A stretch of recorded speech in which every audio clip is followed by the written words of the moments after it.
great idol of Islam, the black stone, and its veneration has been around from time immemorial.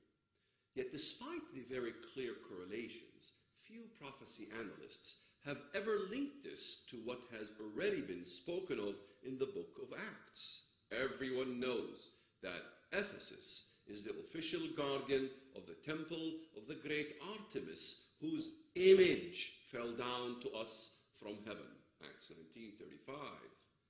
The image of Artemis is strikingly similar to the meteorite stone image in Mecca, which Allah commands 1.3 billion Muslims to literally bow down and prostrate themselves towards at least 17 times during their 5 daily prayers.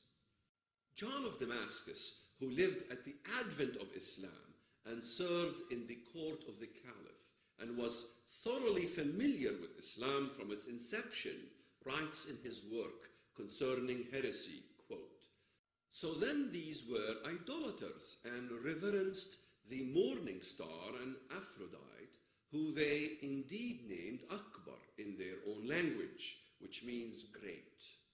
The Islamic connection to Aphrodite is evident in the Muslim cry, Allahu Akbar. Allah is great.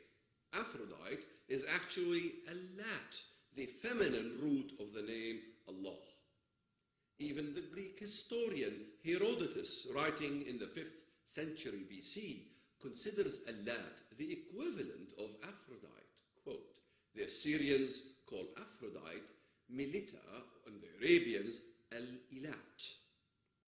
The pre-Islamic Arabs believed Allat resided in the Kaaba and also had an idol for her inside the sanctuary. Quote, "The Quraysh, as well as all the Arabs, were wont to venerate Allat.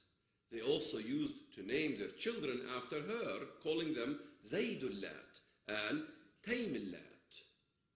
Even the Bible confirms this style of naming. The name Sanballat in Nehemiah chapter 2 verse 19 is a derivative of two words, Sin, the moon god, and Allat, Aphrodite, the feminine of Allah and one of the 3 daughters. Such names existed long before Muhammad, whose father's name Abdullah, meaning the slave of Allah, the moon god. Sanballat was known to have harassed Israel as they were attempting to build the temple alongside with Tobiah, the Ammonite, and Geshem, the Arab. Nothing has changed. Today, these same people with an evolved form of the same religion still harass Israel and are the main obstacle to the rebuilding of the temple. But what is the whole thing about venerating an asteroid? What is this whole image about? Does the Bible warn us of this? The Bible is so clear in exposing this issue. Jehovah simply wants us to dig deeper. Lucifer's image is depicted in Revelation 8 and 9, showing Satan wanting to be worshipped. He is a star that fell from heaven, quote, "And the 5th angel sounded, and I saw a star fall from heaven unto the earth, and to him was given the key of the bottomless pit." Revelation 9 verse 1.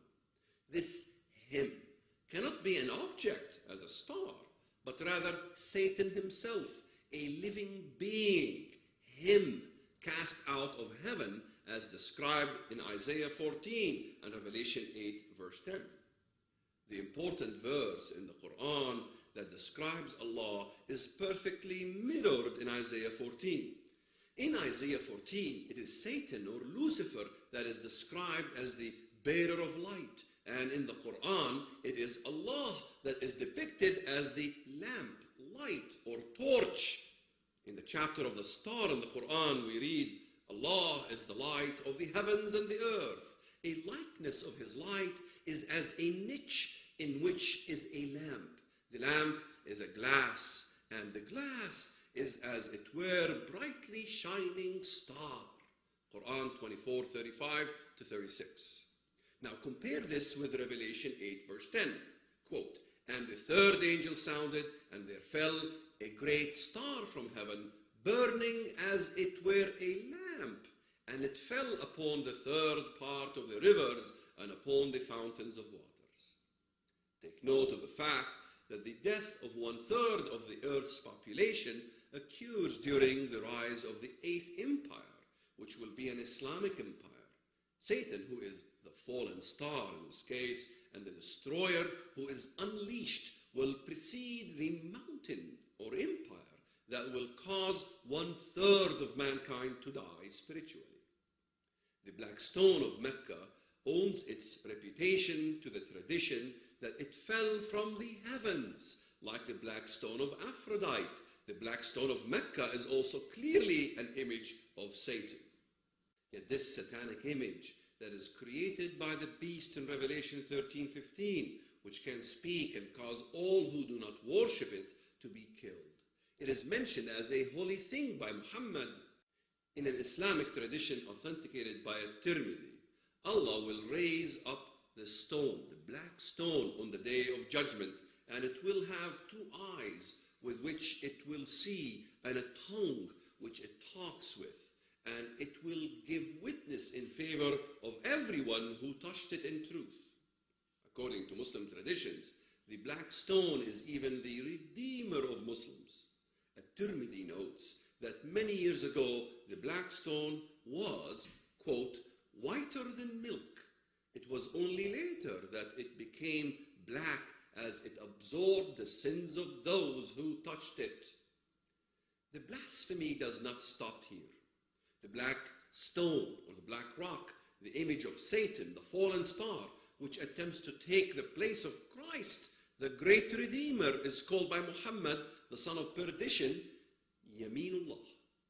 This means that it is the right hand of Allah with which he touches his servants. It is the visible right hand of the invisible Allah, according to Islam.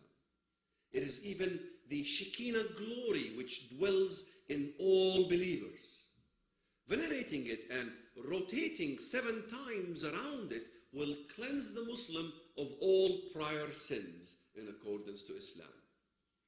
The veneration of Satan through this act of rotating around an idol image is even alluded to in the Bible and rarely understood by many analysts.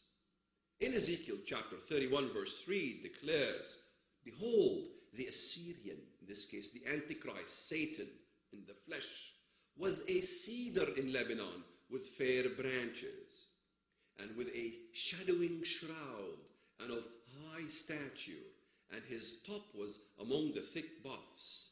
The waters made him great, the deep set him up on high, with her rivers running round about his plants, and sent out her little rivers unto all the trees of the field."